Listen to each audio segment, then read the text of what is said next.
Donc bonjour à tous. Je vais essayer de faire une présentation qui va se vouloir peut-être un peu moins technique par rapport à ce que j'ai pu faire les années précédentes, mais qui a pour objectif de répondre à une question que j'espère, je pense que beaucoup se posent, qui est j'ai une plateforme Typo 3 hébergée, où est-ce que je vais la mettre, comment je vais sélectionner un hébergeur, de quoi j'ai besoin. Les hébergeurs me posent des questions, je ne comprends pas ce qu'ils me posent comme question. Donc on va essayer de répondre un petit peu à l'ensemble de toutes ces interrogations. Alors, il va y avoir bien sûr quelques rebonds, enfin, quelques similitudes par rapport à ce qu'a présenté Poppy tout à l'heure, enfin à la conférence précédente. Il va y avoir des similitudes avec de l'optimisation diverses et variées, mais on va essayer d'aborder une dimension un peu plus lot d'hébergeurs et que choisir pour pouvoir héberger Typo 3. Donc moi je me présente, je suis le directeur adjoint d'une agence de communication qui s'appelle, une agence web qui s'appelle Mazedia, qui est en région nantaise. Profil, j'ai mis ancien, puisque ça fait maintenant 10 ans, 11 ans que je fais du Typo 3. Je ne suis pas certifié ou quoi que ce soit, mais je pense être un évangéliste de Typo 3. J'ai eu l'occasion de travailler sur Typo 3 version 2, avant la dernière version 2 et puis la 3.0. J'ai encore aujourd'hui d'ailleurs un site en 3.2 qui tourne et qui est actif. Donc qui a un peu plus de 10 ans et que je n'ai jamais touché et qui marche parfaitement. Donc voilà pourquoi un petit peu cette présentation-là. Qu'allons-nous aborder lors de cette présentation?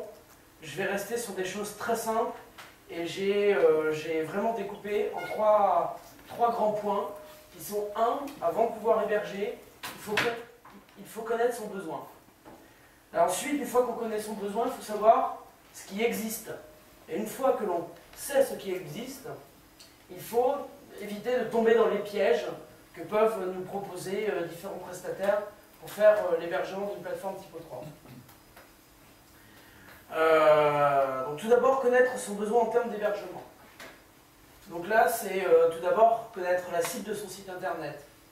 C'est-à-dire, la cible, c'est pourquoi il est fait, pour qui il est fait, quel trafic je vais avoir, et quelle volumétrie je vais avoir. Donc ça, ces 3 points, c'est donc connaître sa volumétrie, c'est-à-dire l'ensemble des connexions, l'ensemble de ces médias qui vont faire que le site internet va avoir un poids, et c'est une question que va poser l'hébergeur. Ensuite, identifier la criticité. L'identification de la criticité, c'est quoi? C'est est-ce que mon site, eh bien, il doit être en permanence en ligne? Est-ce que je peux m'autoriser des coupures? Est-ce que je peux, quand j'ai un pic de charge ou un événement sur mon site internet, tout simplement, est-ce qu'il peut y avoir des coupures? Donc, et ensuite, est-ce que les données sont sensibles? Et enfin, c'est identifier les fonctionnalités de sa plateforme. Si j'ai un site qui présente 10 pages web que je modifie régulièrement, je dirais on a quand même peu de chance, à moins que le prestataire ou que vous ayez mal développé les templates dans Typo 3, mais il y a peu de chances qu'on se retrouve avec des soucis. Par contre, si on a d'Ajax dans tous les sens, si on a le module forum, si on a 5 millions de templates, on a du FE editing et énormément de fonctionnalités très interactives qui vont faire que le code PHP inhérent qui a été mis en place dans Typo 3 est consommateur, il sera consommateur. Donc c'est de bien identifier ces 3 choses-là qui vont nous permettre de commencer à regarder de quelle manière je vais héberger la plateforme Typo 3. Une fois que l'on connaît un petit peu ce pourquoi est fait son site, sa volumétrie, l'ensemble de ses fonctionnalités, sa criticité, il faut se poser la question quel environnement prendre pour héberger le Typo 3. Et là, finalement, c'est quoi? C'est tout simplement essayer de commencer à trouver un juste équilibre entre coût, performance et robustesse. On commence par les prérequis. Alors, je ne fais pas une conférence sur l'installation de Typo 3, mais il y a quand même quelques prérequis. Bon, on va commencer par la machine d'hébergement. Poppy tout à l'heure a dit Windows c'est moins performant. J'abonde dans son sens. Windows, pour héberger du PHP avec de l'Apache, n'est pas franchement construit pour. Donc plutôt des serveurs Linux. Dans les serveurs Linux, après, différents hébergeurs vont vous proposer différentes distributions. Là-dessus, il y a une distribution avec du support, d'autres sans. Il y a une distribution qui est très connue et que je pense beaucoup dans cette salle utilisent, qui s'appelle Debian. Bon. Windows, pourquoi pas? Maintenant, je ne pense pas que sur l'hébergement Apache, PHP, MySQL, vous allez trouver beaucoup d'hébergeurs qui vont vous proposer des serveurs Windows. Ensuite, en fonction du site Typo 3, comme je dis, j'ai un site qui tourne depuis 10 ans, qui est en version 3.2 de Typo 3. Aujourd'hui, il n'est pas hébergé sur du PHP 5 et même pas du PHP 4, il est encore en PHP 3. Le MySQL, c'est pas du MySQL 5, ça reste sur des vieilles versions. Donc il peut y avoir un projet informatique qui dure très longtemps. Donc le développement d'un site Typo 3 peut durer 1 an et demi, et il n'y a pas eu de mise à jour à part les patchs de sécurité. Donc faites attention en fonction de la version de Typo 3. En plus, on a la chance au site typo3.org d'avoir vraiment les versions de PHP supportées par là ou les versions de Typo 3. Donc vérifiez bien dans les prérequis la version d'Apache si vous avez écrit un cahier des charges pour un hébergement, de bien préciser la version d'Apache, la version PHP, la version de MySQL. Il ne faut pas oublier que la plupart des hébergeurs ne prendront pas de risque. Ils mettront les dernières versions de PHP. Pourquoi? Tout simplement parce qu'on est sûr d'avoir les derniers patchs de sécurité et autres. On sait qu'il peut y avoir des différences, surtout sur les deux dernières versions de PHP, 5.2, 5.3. Bon, donc là, il faut être vigilant. Ensuite, les librairies nécessaires, les librairies PHP nécessaires au bon fonctionnement de Typo 3. Donc là, je suis toujours dans les prérequis, mais un hébergeur ne peut pas deviner, s'il n'est pas expert de l'hébergement Typo 3, de quoi on va avoir besoin. Donc là, on a besoin essentiellement de PHP 5 GD avec FreeType, c'est un module PHP qui permet de faire toute la génération d'images, la lecture, le ray tracing, couplé avec ImageMagick. Parfois, on a besoin de Ghostscript qui n'est pas forcément installé dans le package ImageMagick de base. Le rajouter, Ghostscript permet, entre autres, dans Typo 3, s'il n'est pas installé, ça ne fait pas les mini imagettes des PDF. J'ai utilisé cette mécanique de mettre un PDF à télécharger et je veux que la première page de mon PDF, on en extrait une image, une petite imagette. Donc voilà, ça c'est la première partie, c'est les prérequis. La deuxième partie, c'est la volumétrie. La volumétrie, je ne vais pas héberger un site avec 10 gigas de médias, comme je vais héberger un site avec 1 méga ou 2 mégas d'images. Parce que derrière, ça va entraîner des besoins de multiplication de serveurs, de mise en place d'espaces de stockage, d'évaluation d'espace disque. Donc toute la volumétrie est extrêmement importante. D'autant plus que, en fonction de cette volumétrie, des hébergeurs vont vous proposer différents types d'hébergements, avec des espaces dédiés, avec des espaces mutualisés. Enfin, on verra ça un petit peu plus tard dans la présentation. La criticité. Donc là, il faut se poser cette bonne question, qui est, si mon site tombe, est-ce que c'est gênant de le voir couper pendant une demi-heure, 3/4 d'heure, 1 heure, 2 heures, 2 jours, 3 jours? Alors ouvrez, alors non ouvrez, si ça tombe le vendredi soir à minuit 3, que se passe-t-il? Donc il faut savoir bien évaluer la criticité, parce que derrière ça entraîne un certain nombre de coûts, et les hébergeurs du marché proposeront toujours des solutions qui les empêchent d'intervenir le dimanche soir à 23h50 ou le week-end de manière globale. Ensuite, dans la criticité, est-ce que j'ai une sauvegarde chez moi? Si je perds tout mon site, est-ce que je suis capable, via un simple lien FTP, de pouvoir reposter les données, de pouvoir relancer une install?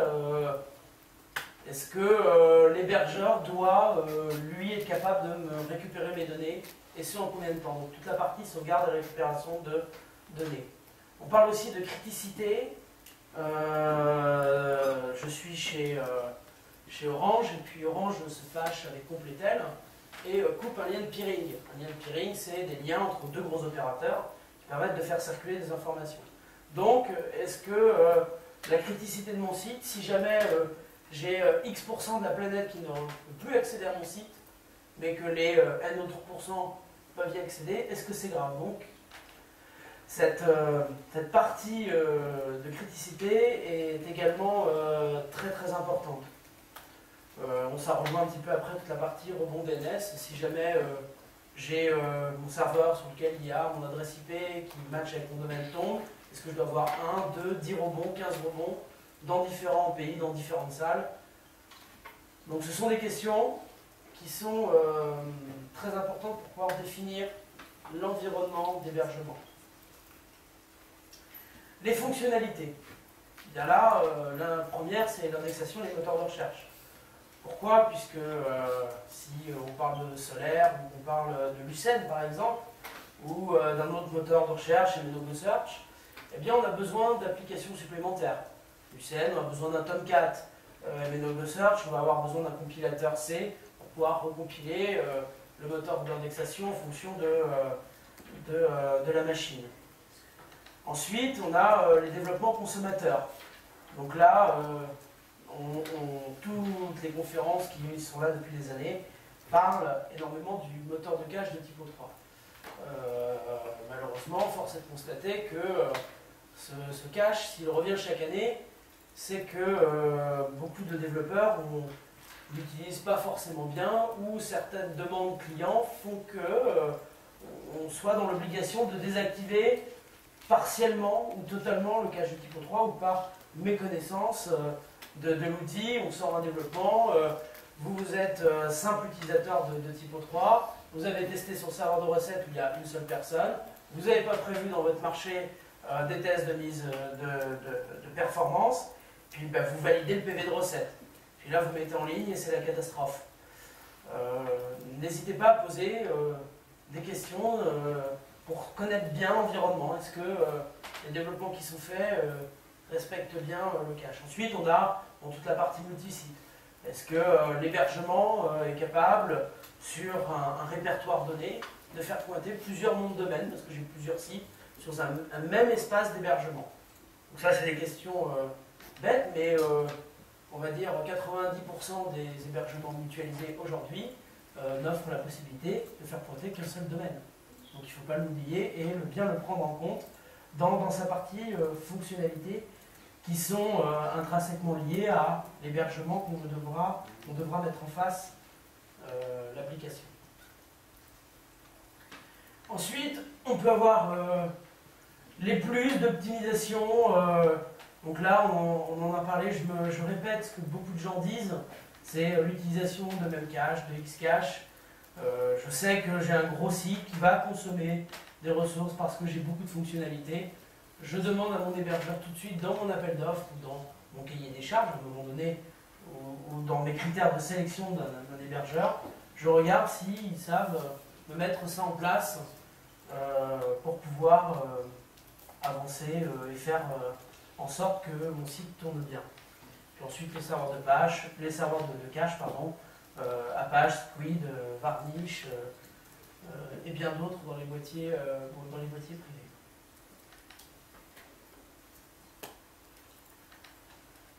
Ensuite, une fois qu'on connaît bien son environnement, la question qui arrive, c'est qu'existe-t-il sur le marché? Qu'est-ce que me raconte un hébergeur quand il me propose ceci ou cela ou telle fonctionnalité? Donc là, je vais essayer de brosser, j'en ai certainement oublié, mais les différentes propositions. Est-ce qu'offre le marché pour pouvoir héberger un site Typo 3? Donc l'important, c'est de savoir ce qui existe et de savoir à peu près où on va se positionner. Donc les différents types d'hébergement, on a d'abord l'hébergement le plus courant, qui est l'espace mutualisé. L'espace mutualisé, c'est le coût le plus faible.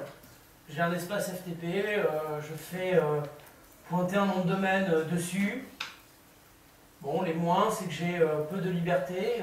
Souvent, on a quelques problèmes de configuration, c'est-à-dire que Typo 3 demande certaines choses que les hébergeurs n'aiment pas, comme le paramètre memory limit par exemple, ou l'HT-Access pour la réécriture d'URL. Donc attention, il est possible de travailler sur un espace, d'héberger sur un espace OVH à 3 € par mois, un site typo 3. Par contre, ça demande quelques petites choses.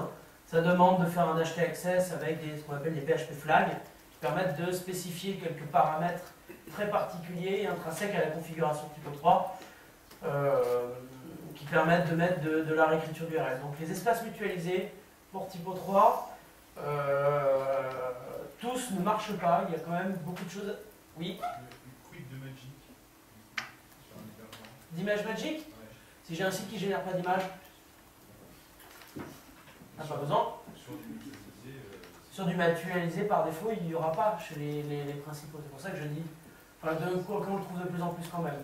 Mais on va partir du serveur lambda, et je parle du principe qu'on ne sait pas. C'est pour ça que de bien connaître son environnement avant de choisir son hébergeur est extrêmement simple. Mais effectivement, c'est une des limites que j'ai oubliées. Juste pour info, j'ai commencé mon site perso il y a un mois, j'ai un mutualisé à 3 € chez OVH, j'ai Image Magic, Ghostscript, j'ai même l'accès à la crowd. Ah mais ça marche très bien, j'ai pas dit le contraire. Non mais tu avais l'air de dire qu'il n'y aurait pas forcément de... Ça dépend lesquels. C'était juste Chez perso.orange, il n'y a pas d'image magique. Hein. Ouais, C'est 0 € par mois. Enfin, c'est compris dans mon abonnement Orange. ouais. Mais on peut avoir une couche PHP pourtant dedans. Hein. Et par contre, avant de placer un HT-Access avec des PHP flags et autres, bon courage. Il blinde, ça dépend vraiment dans les espaces mutualisés de ce qui est offert. Donc là, il faut être très vigilant. D'où l'importance de bien connaître son environnement avant.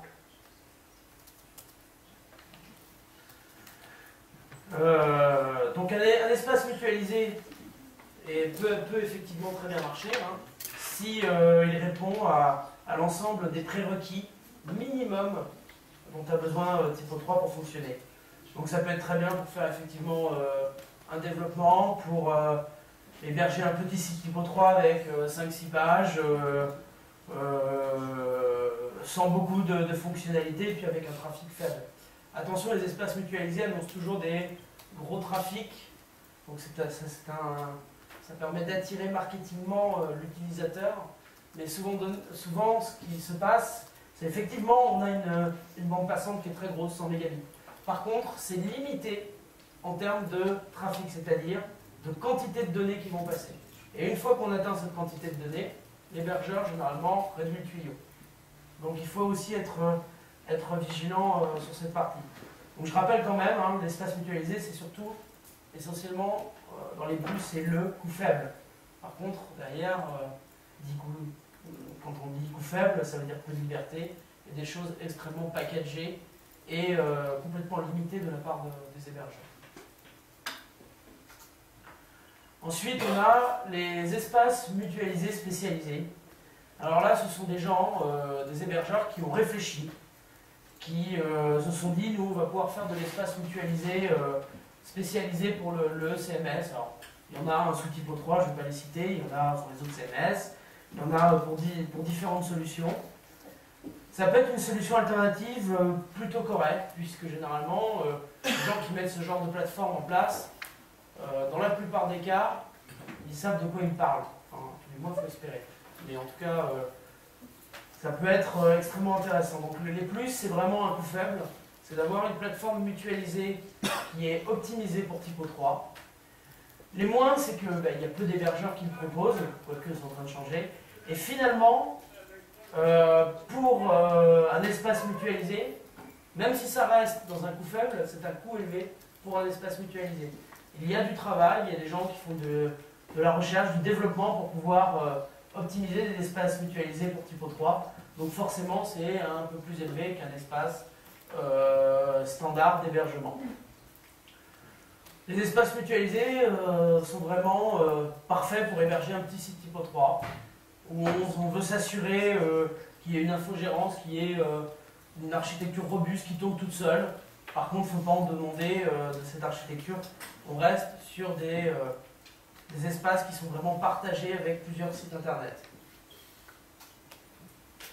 Ensuite, quelque chose qui est très à la mode et qui arrive dans ces dernières années, c'est ce que l'on appelle le serveur virtuel dédié. Alors, qu'est-ce que c'est qu'un serveur virtuel dédié? C'est tout simplement j'ai une machine qui peut être très puissante, et j'utilise ce que l'on appelle la virtualisation, qui permet de faire des machines virtuelles. C'est-à-dire, ce ne sont plus des machines physiques, mais des machines qui, par l'intermédiaire d'un programme, sont virtualisées. Et moi, je me retrouve avec une machine qui a son propre système d'exploitation, qui a son login root, son mot de passe, qui peut être configuré de différentes façons, et qui est complètement cloisonné. Donc là, généralement, chez les hébergeurs proposent des serveurs virtuels dédiés, on achète de la ressource à la ressource. Donc je veux une machine à 1 corps, 2 corps, 3 corps, 4 corps, 8 corps, je veux 512, 1 giga, 2 giga, 3 giga de RAM, et puis ensuite je choisis mon disque dur, 10, 20, 30, 40, 60 gigas de disque dur, et puis hop, j'ai ma machine avec un prix. Donc ça, c'est une alternative qui est plutôt pas mal pour héberger des sites Typo 3, parce qu'on a à la fois un coût moyen, qui n'est pas le prix d'un serveur ou d'une armada de guerre, on a des libertés de configuration, on a la possibilité d'avoir des choses très évolutives, puisque la plupart des hébergeurs qui proposent des serveurs virtuels dédiés, on peut augmenter le curseur sans avoir de réinstallation à faire, sans avoir de redémarrage, parfois même de machine à faire. Donc ça peut être extrêmement pratique. Les moins, bah, c'est toujours la même chose. Hein. Sur une machine, on met plusieurs machines, plusieurs espaces. Donc on a de la ressource partagée. Ensuite, dans les moins, c'est qu'il existe différents systèmes de virtualisation. Alors il y en a effectivement où quand j'ai un corps, j'ai vraiment un corps. C'est-à-dire que si la machine d'à côté virtuelle consomme, eh ben, elle ne pourra pas prendre plus que ce qui lui est alloué. Mais il y a d'autres systèmes de virtualisation qui, eux, travaillent ce qu'on appelle en ressources libres. C'est-à-dire que j'ai besoin de ressources, si la machine est globalement libre et que j'ai besoin de consommer, ben, je rappe des ressources. Donc j'ai pris les processus, et puis nous on a notre site, d'un coup il fait un pic, très rapide. Et bien là, le temps que la charge se rééquilibre, parfois on peut avoir quelques surprises. Donc bien vérifier l'allocation des ressources, c'est ce qui est très important sur un serveur virtuel dédié. C'est idéal pour héberger un site moyen Typo 3 avec une consommation machine raisonnable. On peut avoir de la liberté de consommation, c'est souvent généralement un bon compromis. En plus de ça, les hébergeurs, sur ce type d'architecture, proposent de l'infogérance à des coûts assez raisonnables qui permettent de surveiller la machine, de pouvoir la redémarrer, de pouvoir la transférer en cas de soucis matériels. Donc on s'abstrait des soucis matériels.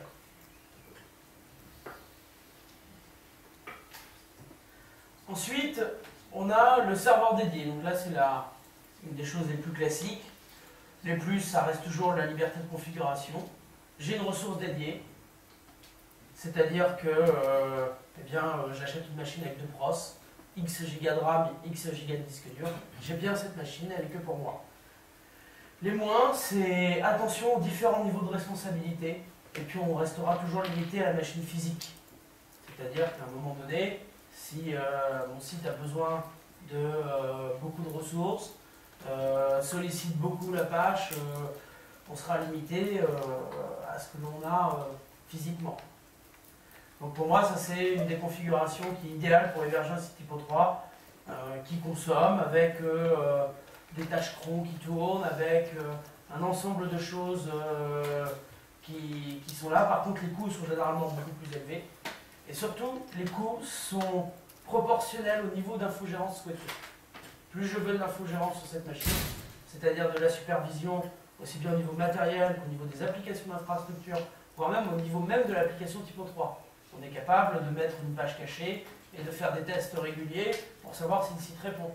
Et puis ensuite de lancer un certain nombre d'actions en fonction de la réponse de cette page. On peut catcher des erreurs aussi Typo 3 dans une page et faire une sonde qui analyse ces erreurs, et en fonction de l'erreur, ma base de données ne répond pas, hop, je redémarre ma base de données. Si j'ai une erreur de type plus assez de process pour traiter trop long, eh bien, je peux aller faire un redémarrage de mon Apache. On peut imaginer plein de scénarios qui permettent de faire de l'infogérance. Et ensuite, on a ce qu'on appelle les architectures en failover. Donc là, il y a beaucoup d'hébergeurs qui le proposent dès qu'on met dans son cahier des charges « Je ne veux pas que mon site tombe ». Donc tout hébergeur ne peut pas aller travailler le week-end. Donc par conséquent, ils vont proposer ce qu'on appelle des architectures en failover, c'est-à-dire deux ou plusieurs machines qui sont maître-esclave, esclave-maître. Donc en permanence, si on a une qui tombe, c'est pas grave, il en reste toujours une. Si on a une base de données qui tombe, il reste encore une machine pour pouvoir avoir la base de données. Et quand tout mon ensemble fonctionne, je répartis ma charge. Donc je gère à la fois ma criticité au niveau disponibilité et ma criticité au niveau charge demandée. Donc les plus, liberté de configuration, puissance, haute disponibilité, répartition de charge. Par contre là, au niveau coût, on arrive à des coûts beaucoup plus élevés. On a des frais d'installation, ce qui est normal, il y a quelqu'un qui travaille, qui teste cette machine, qui va mettre 2 machines pour le serveur de base de données, 2 machines pour la partie Apache. On peut après imaginer pas mal de choses. Donc la maintenance, elle est compliquée pour l'hébergeur, puisque lui, ça lui fait un pool de machines à surveiller et à traiter. On n'a généralement pas le choix de l'environnement, c'est-à-dire que qu'on fasse un cahier des charges où on dit je voudrais tel environnement. Généralement, c'est en fonction d'un besoin, l'hébergeur va répondre à ce type d'architecture.